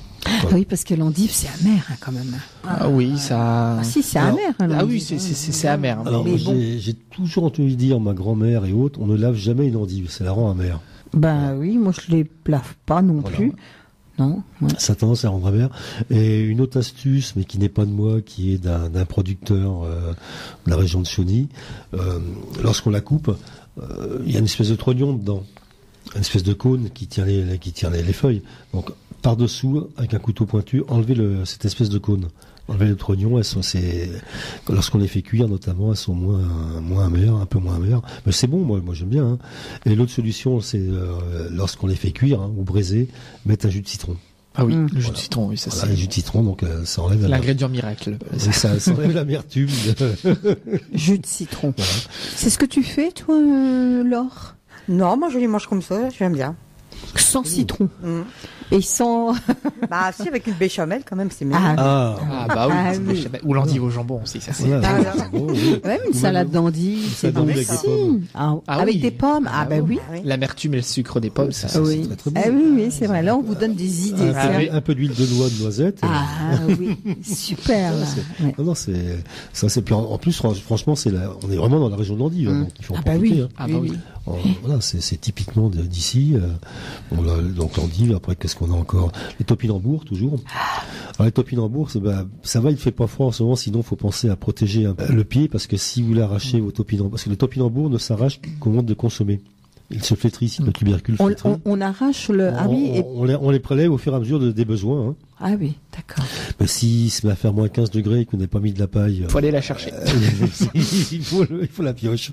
Donc voilà, donc les protéger, comme les carottes et les poireaux en pleine terre, Oui. pailler entre les rangs avec, moi je mets des feuilles mortes. Hein. Donc là j'ai En mis ce des feuilles moment, il y en a mortes et pas. puis j'ai eu la mauvaise idée de lâcher les pintades. Bah, la bonne idée d'un côté, mais la mauvaise idée, elles ont tout enlevé entre les rangs de carottes. Ah, elles ont gratouillé. Elles ont gratté, j'ai plus que Ah, ouais. changer les insectes. Hein, ça par contre, ça c'est le bon côté. Ça, c'est bon, oui, Voilà, c'est vrai. c'est le bon côté des choses, mais effectivement, il va falloir que je remette des feuilles. Voilà, non, là, c'est vraiment l'époque de protéger le sol, donc de le couvrir surtout, hein, avec des feuilles mortes, avec tout ce qu'on a. De la paille, Les du feuilles mortes, fumier, alors oui, de la paille, du quoi, du fumier? Du fumier, oui, bien sûr. Hein, Hum. du fumier. Et donc tout ce qui restera au printemps, qui n'aura pas été digéré par les vers de terre, délité par la pluie, par le gel et autres, on l'enlève parce que si on laisse une couverture, par exemple au mois de mars, le sol va se réchauffer moins vite. Donc, Ah, d'accord. dès début mars, il faut enlever ce qui reste. Hein. Mais généralement, moi, d'une année sur l'autre, puisque je paille l'été, l'année d'après, il n'y a plus rien. Tout est pénétré, tout est rentré dans le sol. Hein. Et ça fait de l'humus, hein, ça fait Ah bah oui, ça fait bon un entrée et terrain. tout. Hein, oui. Mais sinon, avant de venir à l'émission, nous regardions là, une photo de plants de tomates, de sol qui n'a jamais été enrichi, ou seulement depuis 2 ans. Enfin, l'essai que nous fait nous depuis 10-12 ans maintenant, 14 ans même. Il y a une sacrée différence de plan. Ah oui. Ouais, ça n'a rien à voir.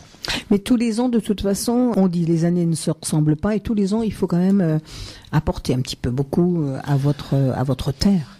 Bah, il faut donner la Ah terre oui. ce qu'elle restitue, elle. Voilà. Comme je dis souvent, la terre est comme une femme, la terre aussi, vous lui donnez, elle vous rend. Si on Oui. lui donne rien, Ah bah oui. Elle vous donne rien.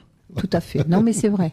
Oui, oui. voilà. Surtout pour des légumes, fruits et légumes qui consomment beaucoup. La tomate est quand même très La friande. tomate, les courgettes. Ah oui, ça c'est. Les courgettes. Les pommes de terre, ce sont des végétaux qui aiment les sols riches, hein, c'est consommateurs. Hein, Donc tous les ans, c'est vrai qu'il faut apporter, il faut enrichir la terre. Oui, puis en plus, surtout, ça apporte, voilà, Benjamin est beaucoup plus qu'avec moi, la vie microbienne, tu peux parler encore avec moi, hein, donc vas-y. La quoi, là? La vie microbienne La dans vie le sol. microbienne dans le sol, oui, c'est vrai que il y a beaucoup d'interactions entre les végétaux et les différents micro-organismes au niveau des racines, et c'est très important. Hein. Un sol de toute façon stérile, même si vous mettez énormément d'engrais dans un sol, mais si après vous faites en sorte à ce qu'il soit stérile, et l'engrais il aura beau être là, la plante ne profitera pas du tout de l'engrais que l'on aura mis. Hein. Les micro-organismes, c'est super important.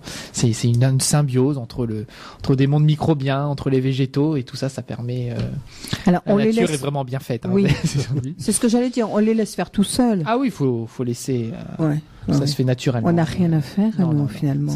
C'est pour ça que l'on bêche de moins en moins. Oui. Parce que lorsqu'on Aussi. bêche, on retourne Oui, la terre. C'est ça. Hum. Les micro-organismes se retrouvent dans un milieu où il n'y a plus d'air et Voilà. donc ils finissent par mourir, hein, asphyxie.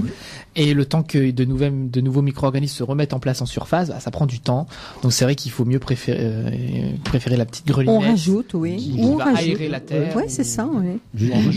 En surface, ça suffit. Ça suffit. Oui. Ouais. Mhm. Alors c'est sûr, c'est plus physique, ça prend plus de temps que le motoculteur, mais bon, c'est. Ah, le motoculteur, bah c'est pareil, c'est physique. Hein. La bêche, c'est physique. Donc ça, moi, je préfère la granouillette.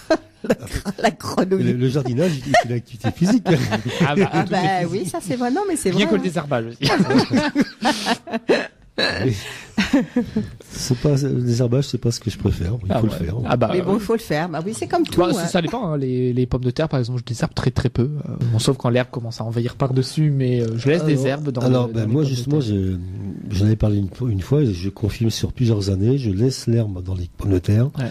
et j'ai remarqué qu'elles sont moins malades du mildiou. Parce que justement, les spores qui volent, parce que le mildiou, ce sont des spores Ouais. transportés par le vent. Champignons. Et les champignons, si au-dessus de vos pommes de terre, vous avez des herbes, ben, ce sont les herbes qui oui. accrochent les spores, Ah et non oui. pas la pomme de terre. C'est ma théorie. Hein. Oui. Mais apparemment, ça a l'air quand même de fonctionner. Je suis à plusieurs années de laisser. J'ai une parcelle cet été où il y avait vraiment un copain est venu, il me dit attends, c'est toi qui as un jardin comme ça avec plein d'herbes. Et j'ai des pommes de terre énormes et pas malades. Elles sont restées vertes très longtemps cette année. Donc voilà, c'est. Mais il faut laisser la nature faire. Hein. C'est pas la peine de désherber tout le temps ou d'enlever, ça sert à rien. Et puis qui plus est, dans les herbes attirent certains insectes. Il y a tout un cycle, hein, de toute façon. Bon, certains on attire des insectes non désirés, il y a des moments, ça c'est certain. Mais c'est vrai que oui, c'est un équilibre. C'est un équilibre, c'est ça. À trouver. Hein. Moi, j'avoue, j'ai testé les pièges jaunes à phéromones, tout ça. Je suis assez dubitatif. Je me demande même si ça attire pas encore plus de mal sur le lieu où on les met. Ou alors il faut les mettre, par exemple, on les met en amont. Oui. On met dans les poireaux, dans les carottes. Je pense qu'il faut les mettre à côté parce que sinon ça va attirer les mâles sur vos plantations. C'est une approche que j'ai. Alors c'est pas encore vérifié, mais ça me paraît bien parce que puisqu'on les attire par des hormones. Si vous mettez ces hormones sur vos plantations, à ce moment-là, qu'est-ce qu'ils font les mâles? Ils vont venir là parce que pour eux, les femelles sont là. Oui, bien sûr. Donc je pense qu'il faut les dérouter et les mettre ailleurs. Ça, c'est une approche que j'ai. Mais ça, c'est pareil. Alors Pascal, c'est avec de l'expérience. Hein, puis d'une année à une autre, vous améliorez un petit peu votre façon. Parce que 100% des mâles ne vont pas se piéger tous sur. Voilà, certains vont aller féconder les femelles. Ah oui. Et quand on sait le nombre d'œufs que peut pondre certaines femelles sur la mouche blanche ou autre, c'est assez phénoménal, quoi. Je pense que pour certaines cultures comme le poireau, la carotte, notamment, ou même voir l'endive aussi, qui sont quand même sensibles à la mouche, à certaines mouches, l'idéal c'est le filet anti-insecte. Ouais. Bon, c'est ce que je fais des arceaux au-dessus de mes carottes, d'où l'intérêt de faire des planches pas très larges, parce que pour les amateurs, la largeur du filet anti-insecte fait 2,20 m souvent, en largeur de 2 mètres ou 2,20 m. Donc si vous faites une planche d'1,20 m, d'1,30 m, ça vous permet sur les bords de faire retomber. Hein. Et il faut de toute façon que ça soit vraiment ou enterré ou poser quelque chose dessus, pas que l'insecte passe dessous. Hein. Et ça c'est efficace, c'est efficace à 100%. Il n'y a pas d'insectes. Hein. Benjamin, vous avez un jardin? Oui. Je jardine pas mal. C'est vrai? Ah oui, moi j'aime bien ça détend. Les tomates, c'est Pascal qui m'a au début initié il y a quelques années. Ah si, c'est toi qui m'as envoyé les premières variétés. Ça fait déjà 7 ans, 7-8 ans, ouais. Ah oui, en effet. Déjà, oui. Ouais. Comme le temps passe vite. Hein, 2009, donc de mémoire. 2009 de mémoire. 8 ans. Ouais, ça fait 8 ans. Donc là, alors vous avez un grand jardin et tu donc étais tout jeune alors. Ah oui. Oui, j'ai commencé à 14-15 ans. Ouais. Oui, donc un jardin, une petite centaine de mètres carrés à peu près. Oui. Donc, et vous arrivez à justement 100 mètres carrés à peu près. Plus. On l'a réduit là ces derniers temps. Ouais. Mais vous arrivez à avoir de tout. Ah oui, vraiment de tout. Ouais. Parce que vous faites, comme on dit, rotation des légumes. Oui, c'est ça. Et puis, je suis un peu comme Pascal, la serre, ça, on a investi dans le tunnel plutôt précisément. Parce que c'est vrai que les étés pluvieux, où ça devient assez fréquent, la météo capricieuse, ou un orage qui vient ravager, ça c'est... Anéantir ce qu'on avait fait. C'est ça. Et puis on est abrité dans une serre. En plus, voilà, on peut continuer à travailler pendant qu'il pleut, ça c'est vrai. Oui, c'est vrai. Hein. J'ai un ami, François, qui est un grand collectionneur de tomates et de poivrons. Comme il dit, quand tu es sous ton tunnel qu'il pleut, c'est jouissif. C'est vrai. C'est le bruit, c'est bruit, ça. C'est motivant, c'est reposant. Comme il paraît le soir, entendre la pluie sur la fenêtre, c'est reposant. Oui, c'est vrai. Mais c'est vrai, ce que vous dites, Benjamin, c'est vrai que de nos jours, on arrive de plus en plus à justement avoir une serre, des tunnels, à travailler avec quelque chose au-dessus, parce que le temps, c'est ça, et puis même ça protège quand même aussi des maladies, ça protège de plein de choses. Ah oui. Alors moi c'est vrai que moi je suis plus tunnel par rapport aux serres, parce que pour moi la différence, tu confirmeras, la différence entre les deux, c'est pour moi le tunnel est vraiment ouvert des deux côtés. La serre aussi. Hein. Ouais. La serre en général, certaines serres sont fermées, ce qui est un grand, et c'était au début je n'arrivais pas à obtenir je pense que c'était simplement ça l'erreur, c'est je fermais la serre dès qu'il y avait un orage qui est annoncé, sauf que justement l'orage pique d'humidité, et alors là le mildiou, humidité stagnante. C'était encore pire. Et depuis que on a pris la décision d'enlever les deux côtés de la serre pour laisser un appel d'air, la maladie. Ah oui. La maladie, on arrive de façon naturelle. De toute façon, le meilleur moyen d'éviter la maladie, c'est justement vaut mieux prévenir que guérir, c'est sûr. C'est comme tout. Voilà, hein. il faut éviter que tous les ingrédients soient réunis, et déjà ça, après on parle de traitement même naturel, voilà, ça ne vient qu'après, mais il y a des petits gestes comme ça qu'il faut. On renforce la plante. Et vous avez que ce soit la consoude, que ce soit la prêle, tout ça. C'est ça. Ces purins-là ou ces décoctions renforcent la plante. Hein. C'est l'homéopathie de la plante. Hein. C'est ça. Oui. En fait, voilà, on a un sujet qui est fort, hein, donc qui peut lutter plus facilement une attaque. Hein. On le voit partout, que ce soit dans les animaux, dans la nature. S'il y a un animal qui est faible, s'il y a une maladie qui arrive, c'est le premier qui va disparaître. Oui.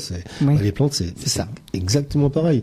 C'est comme les plantes que l'on confine trop, justement, en serre non ouverte.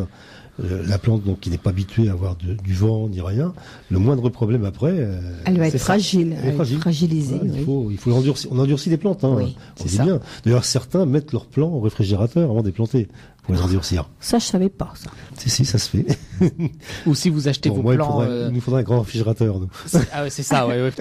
Mais pour ceux qui achètent les plants en jardinerie, qui n'ont pas la possibilité, par exemple, de faire leurs graines, ce qui est conseillé aussi, c'est pas forcément le planter tout de suite, justement, c'est de mettre au frais ou laisser la nuit, parce que il y a qu'à voir la belle couleur verte des plants de jardinerie. Quand c'est un beau vert bien éclatant, c'est que c'est une plante qui a été chouchoutée à la chaleur et qui, de toute façon, une fois en terre, elle va être confrontée à la réalité, au froid encore au printemps, et elle va voilà. Ah oui, et là, ping. Ah mince, c'est comme bizarre. si vous premier coup de gelée. Ah oui, c'est vrai ce que vous dites là. Ou alors si vous avez fait vos propres semis, qui est plus petit que la plante que vous avez achetée dans le commerce, elle va rattraper celle du commerce, plus forte, parce qu'elle sera plus forte, elle aura été habituée au froid, donc.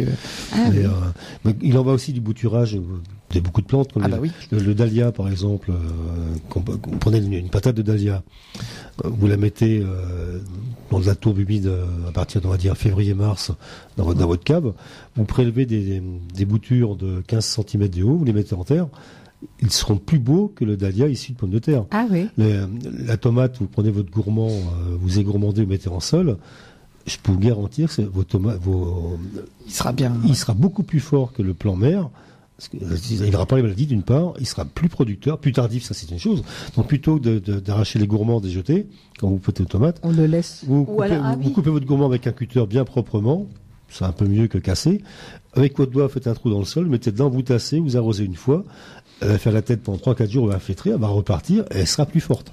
Ah d'accord. C'est une vitesse fulgurante. Hein. Et même si vous achetez des tomates ou des dahlias qui sont des hybrides F1, vous aurez le même produit, hein. Il n'y aura pas de générescence, c'est clair. Génétiquement, vous aurez le même produit. Et ça marche très bien. C'est pratique le bouturage. Et c'est d'économie, là c'est économique. Hein. Ah bah oui. Il n'y a pas plus économique. Hein. D'accord. Voilà. Et ça fonctionne super bien. Sapin. Je pense que tout le monde a fait son sapin de Noël. Hein. Il vaut mieux avoir le sapin avec des racines, le sapin en pot, le sapin. Il y a peut-être plusieurs variétés de sapins à choisir, à part le sapin artificiel. Je crois qu'il y a plusieurs écoles. Voilà. Il y a ceux qui vous disent le sapin artificiel c'est génial parce qu'on ne prélève rien dans la nature. Oui. Oui, pourquoi pas, sauf que pour la fabriquer. Voilà, pour fabriquer le sapin artificiel, c'est à base de produits chimiques, de pétrole, de toute façon. C'est ça. C'est du plastique. Hein. Plastique, c'est à base de pétrole. Voilà, déjà d'une. Donc, il y a une trace carbone qui est énorme. Voilà. Tout de même, hein, moi, c'est ce que j'utilise, mais bon. Parce que, moi, je dis aussi. On utilise de l'énergie fossile, donc, il y a ça. Et puis, lorsqu'il est en fin de vie, faut le détruire. Donc, il a incinéré parce que c'est pas recyclable, je ne pense pas. Non, je pense pas non plus. Voilà. Alors après, les sapins. Généralement, tous ceux qu'on a dans le commerce sont des sapins qui sont cultivés pour. Notamment, moi, je connais une abbaye dans le centre de la France. Ce sont des moines qui cultivent des milliers de sapins. Ils ont des parcelles, ils font des rotations. Et donc, l'histoire des tailles de sapin, sapin, j'ignore plutôt les âges, mais selon un sapin d'1m20 à tel âge, 1m50 tel âge et tout, ils ne font que ça. Dès que c'est coupé, ils retournent la terre, ils déplacent les rangs. Pour pas cultiver au même endroit, hein, et tout. Donc, ce sont des sapins qui sont, de toute façon, issus de parcelles qui sont gérées et autres. On ne prélève pas dans la forêt sauvage. Donc, pour moi, ça n'a pas d'impact particulier, hein. Parce qu'on met longtemps quand même pour avoir un sapin. De 1 mètre 50. Ah oui, parce que la croissance du sapin, au départ, ça pousse très très lentement. J'ai eu, chez moi, il y en a 2. Il y en a un, il est là depuis, il doit avoir 200 et quelques années, apparemment, il est énorme, celui qui est dans la maison. Voilà, qui servait d'observatoire pour l'armée pendant la Première Guerre mondiale, donc il est très très vieux. Et il y en a un autre que j'ai planté avec mon épouse. On l'a planté, il faisait 20 cm, parce qu'il est chamonniard, donc il vient de là-bas. Et au début, ça ne pousse pas les premières années. Je peux vous dire que maintenant, il est en train de se rattraper. Ça pousse après très très vite. D'accord. Pour un sapin de 2 mètres, à peu près, c'est 1,50 m, 2 mètres, 10-15 ans, non? Ah non, moins que ça. Moins que ça? Ouais, je sais pas, c'est une estimation, je connais pas, c'est pour ça. Moins que ça, parce qu'en plus, ils sont parce qu'ils sont quand même protégés, ils sont pas en sous-bois, ils sont en rang et autres. Ces variétés, en plus, on parle souvent du normal. À croissance rapide aussi, voilà, oui, c'est vrai. Alors, effectivement, il y a ça. Alors après, racine ou pas racine, effectivement, si vous prenez un sapin à racine, vous pouvez le replanter. Ah bah oui. Oui. Pourquoi pas? Ça c'est bien. Mais il faut bien savoir, je dis que le sapin a un développement important, et sous un sapin, rien ne pousse. Il faut avoir de la place. Alors. Voilà. C'est-à-dire qu'on ne pourra pas faire de potager sous un sapin. Oui, c'est pas trop la peine. acide. Voilà. Par contre, vous pourrez utiliser les aiguilles qui tomberont en anti-limaces. Les limaces ont horreur de progresser sur les aiguilles de pin. Elles n'aiment pas ça. D'une part. Et puis vous pouvez s'en servir aussi pour les plantes qui aiment la terre acide. Pourquoi pas, genre azalée ou autre, pourquoi pas. Et sinon, le sapin, effectivement, s'il est coupé, là, de toute façon, c'est... Il est mort. Maintenant, ils sont... je crois qu'il y a des collectes de sapins, ça se fait. Ça se fait, où ils sont broyés et ça passe dans l'humus. C'est ça, oui. Voilà. Évitez de l'utiliser comme bois de chauffage aussi, parce que le sapin, avec la résine, ça a tendance à encrasser assez facilement le conduit aussi. Mais... moi, je suis assez attaché au vrai sapin. Oui, ça, je le comprends. Au vrai sapin. Avec racines que tu vas pouvoir justement mettre dans ton terrain, puisque tu as un grand terrain. Oui, mais il y a beaucoup d'arbres. Oui, c'est ça. Voilà. Mais bon, il y a des familles qui tous les ans replantent le sapin et c'est amusant de voir ça. Ah, vont le déplanter et puis aussi, oui. Mais bon, arrivé à une certaine limite après, il rentre plus dans la maison. On pourra plus, voilà, c'est ça. Bon, voilà. Bon, effectivement, l'avantage du sapin est synthétique, on peut l'utiliser pendant des années. C'est ça. Voilà, celui que j'ai, il a quasiment un peu plus de mon âge, donc presque 25 ans, donc c'est vrai que ça dure... C'était de qualité à l'époque. Voilà, Alors peut-être que maintenant ils font des sapins, comme on dit, synthétiques, mais avec peut-être d'autres matières, je ne sais pas. Oui, c'est pas impossible. Là-dessus, je pense que maintenant on recycle, il y a ça de la récupération, mais à l'origine tout de même, qu'on le veuille ou non, voilà, ça reste... il y a un produit, matière première qui est là. Alors maintenant, effectivement, c'est vrai que c'est pratique. En plus, il se démonte. Maintenant, on peut. Oui, ils sont en plusieurs morceaux. Ça, ça tient dans des petits cartons. Puis on arrive à avoir un sapin d'1,80 m une fois démonté. Voilà. Et voilà. Bon, voilà. Oui. Le sapin de Benjamin. Non, cette année, nous avons un vrai sapin à la maison. Et c'est bien aussi comme tu dis, plusieurs Benjamin, tu as choisi le synthétique, Pascal, forcément nous sommes passés tradition, c'est bien parce synthétique à une époque. Oui, voilà, mon épouse avait un sapin de famille auquel elle tenait énormément d'ailleurs. C'était Et là tu vas dans le bois, tu vas avec les enfants, ça fait une petite balade et tout, puis tu ramènes le sapin, je trouve que c'est bien. Nous l'avons acheté parce que justement nous tenons à ce soit quelque chose issu d'un programme. Les moines le font, ça se fait beaucoup, et ça se fait aussi dans des sociétés qui emploient des personnes plus ou moins inadaptées. Notamment en Belgique, nos amis de la ferme Nopilif, où l'on fait la meilleure magnifique fête à Bruxelles, fait ce genre d'opération. D'accord. Et ça permet de faire travailler des personnes qui ont un handicap, ça permet de les encadrer, ça permet puis aussi d'avoir un revenu, parce que de toute façon, on en revient toujours à la même chose, d'ailleurs, il faut... Bien sûr. Voilà, surtout l'encadrement pour des personnes handicapées est très important. Oui. Il faut bien le savoir. Ils ont leur place aussi. Ils ont, tout à fait, on est tout à fait d'accord. Effectivement, on ne peut pas demander à une personne qui est handicap d'aller aussi vite qu'une autre personne, et quoique. Voilà. Mais il n'y a pas la même façon de travailler, et les sapins emballés sont souvent emballés par ces personnes-là. Aussi, et c'est très bien. Et finalement, c'est vrai que le sapin qu'on achète une fois, comme l'a fait Benjamin, ça dure des années. Si on en prend soin, ça dure des années. Ah oui. Voilà. Et là, j'avoue que il y a des petites cicatrices à droite à gauche, mais avec un peu de ficelle et ça tient. Et les chats adorent jouer dans les sapins. Oui, c'est ça. Ouais. Aujourd'hui, ils font. Alors, je pensais que c'était humoristique, mais apparemment, ça se fait maintenant des sapins qu'on met au plafond. J'ai déjà vu ça. Des sapins anti-chat. Voilà, anti-chat. Mais c'est vraiment. Ah oui, je pensais que c'était pour rire, mais apparemment, ça se vend. Ouais. L'arbre, on dit l'arbre à chat, alors. Mais c'est vrai que les chats adorent jouer dans les sapins. Nous. Ah bah oui, c'est marrant. Ça clignote, ça fait du bruit. Voilà. Ça... Ouais, à savoir que le chat est un très bon compagnon du jardinier. Oui. Moi, j'en ai une qui aime bien. Elle me regarde travailler. Elle m'aide pas, elle me regarde. Moi aussi, il est à côté de moi. Voilà. Pousse-toi un petit peu. Non, il est bien. Là où j'ai gratouillé, il vient se mettre là. Voilà. Mais généralement, les jardiniers sont pas très très chats parce que c'est vrai que ils grattent dans les semis. Voilà, c'est vrai, il faut bien le savoir. Et puis ça mange les semis aussi parfois. Et l'autre problème ou des mélanges. Oui, voilà, c'est ça. Il m'est arrivé une aventure. J'étais en train de préparer des semences pour l'association. Et quelqu'un est venu me poser une question de droit, d'ailleurs, c'était sur un truc juridique. Et le jeune chat qui vient d'avoir 6 mois cette semaine est allé dans les graines. Voilà. Donc du coup, on l'a mis hors stock sur le site. Le lot est parti à la poubelle, tout est mélangé. Voilà. Du coup, on en a plus. Ouais. Ah oui, d'accord. Voilà, c'est tout. On reproche aux chats, parce que le jardinage c'est la nature, on reproche aux chats effectivement d'attaquer les oiseaux, de les détruire. Les chats ont une clochette au cou, au collier. En Allemagne, c'est obligatoire pour les chats qui vont dehors. Et effectivement, lorsque le chat s'approche d'un oiseau pour l'attraper, lorsqu'il bondit, il y a un bruit de clochette et l'oiseau a le temps de s'envoler. Ah, ça c'est bien. On termine sur un bon sujet. Donc un beau cadeau pour Noël. Alors oui, il est 16h, heure à laquelle où justement Laure va reprendre le relais pour son émission cet après-midi. Donc Benjamin, c'est toi qui as le mot de la fin. Bah écoutez, n'oubliez pas, pour parler rapidement pour le site, il n'est pas trop tard. Vous pouvez, pour un petit cadeau de Noël, acheter un petit cadeau, un petit bon d'achat valable après sur notre association.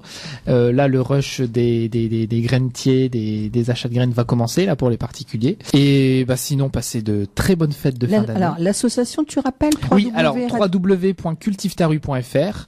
Voilà. Et d'ailleurs, si vous commandez jusqu'à demain, vous tapez sur votre panier Noël 2017 tout attaché, vous aurez le droit à 4 € pour 20 € d'achat.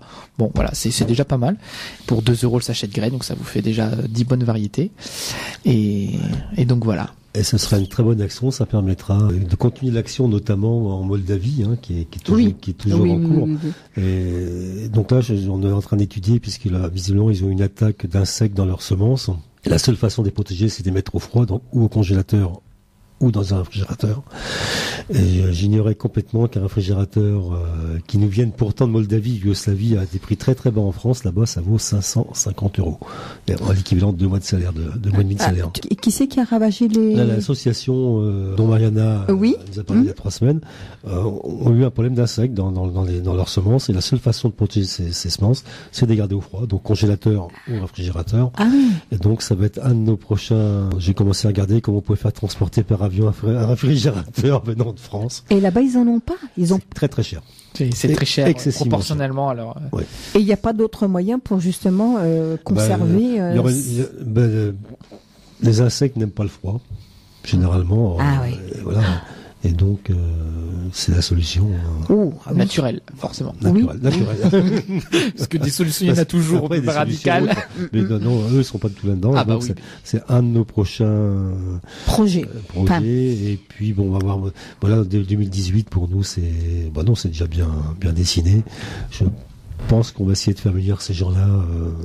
Ici en France. Oui. Ah, ça c'est bien. Ils vont venir à Puisalena. Voilà. On va essayer de les faire venir. Oui. Puisque donc Mariana parle très très bien le français. Oui. D'autres jardinières ou agricultrices parlent le français ou l'anglais, peu importe. Et donc on va essayer de les faire venir. D'accord. Mais c'est pas si simple que ça. Pour des tas de raisons. Raison de. On sort pas comme on veut des territoires, on va pas où on veut. Bon, la Moldavie n'est pas tellement le problème. Surtout là, c'est surtout le transport. Le transport qui pour eux. Et tout ce qui a passé, les douanes, il y a toutes ces choses-là, quoi. On arrive à faire parvenir des produits. D'accord. Voilà. C'est-à-dire que ce qui est interdit, c'est d'envoyer directement d'un pays à certains autres pays des semences, mais il n'est pas interdit d'envoyer des semences dans un pays, lequel est accepté dans certains autres pays. Voilà. Il faut faire transiter. Voilà. Mais, tout doucement, tout s'ouvre. D'accord. Voilà. Merci Pascal, merci Benjamin. Passez de très bonnes fêtes. Ah oui, très bonnes fêtes à tous les fin d'année. Réveillonnez bien. On se retrouve l'année prochaine, forcément l'année prochaine. Hein. Bon. Pascal, toujours pareil, le dernier mardi de chaque mois. Chaque mois, oui. On parlera de quoi là? Ah, ben là, ça sera renouveau. Là, on va commencer à. Il y a plein de choses à faire. Donc, ça peut être. Les premiers SMI, les premiers SMI seront bien lancés là. Les premiers SMI fin janvier. Ah, oui. Pour les jardiniers très en avance, oui, effectivement, on pourra commencer à semer certaines choses déjà, et puis préparer surtout, hein, toujours. Hein. Voilà, puis il y aura faudra penser sérieusement à acheter des semences, hein, pour ceux qui les achètent. Ceux qui les produisent, il n'y a pas de problème, hein. Mais sinon, dans les 15 jours qui viennent, chacun va recevoir, ceux qui reçoivent des catalogues, je ne citerai pas les greniers qui ont des catalogues, hein, mais les envoient maintenant. Alors, c'est dommage parce qu'il n'y a pas eu de réponse en ce qui concerne les deux questions que l'on avait posées. Hein. La réponse était quoi? Les 2 mois les plus chauds, c'est qui n'est jamais enregistré cette année, c'était soit le mois de juin, hein, qui était vraiment le plus chaud, et le mois d'octobre aussi. Donc ça, c'était les 2 réponses. Et pour les griffes, les griffes, c'est environ 500 grammes d'asperges. C'est ça. Pour un jardin amateur, je parle. Hein. Oui. Voilà. Merci messieurs, bon réveillon, bonne fête de fin d'année. Merci ma petite Laure de nous donner beaucoup de ton temps. C'est rien, hein, c'est tout. J'adore. T'es un amour, t'es un amour. Tu vas faire l'émission donc 16h forcément jusqu'à 18h. 16h30, hein, pas le temps de me préparer tout ça. Oui, on va se boire un petit café, on va manger des chocolats, hein, ça va nous faire du bien. On va avoir du monde qui va taper à la porte. Ah voilà, la boîte de chocolat elle est ouverte, c'est pour tout le monde, pour tous les auditeurs. Vous pouvez venir à Puisalène. Merci Laure, gros bisous, à bientôt.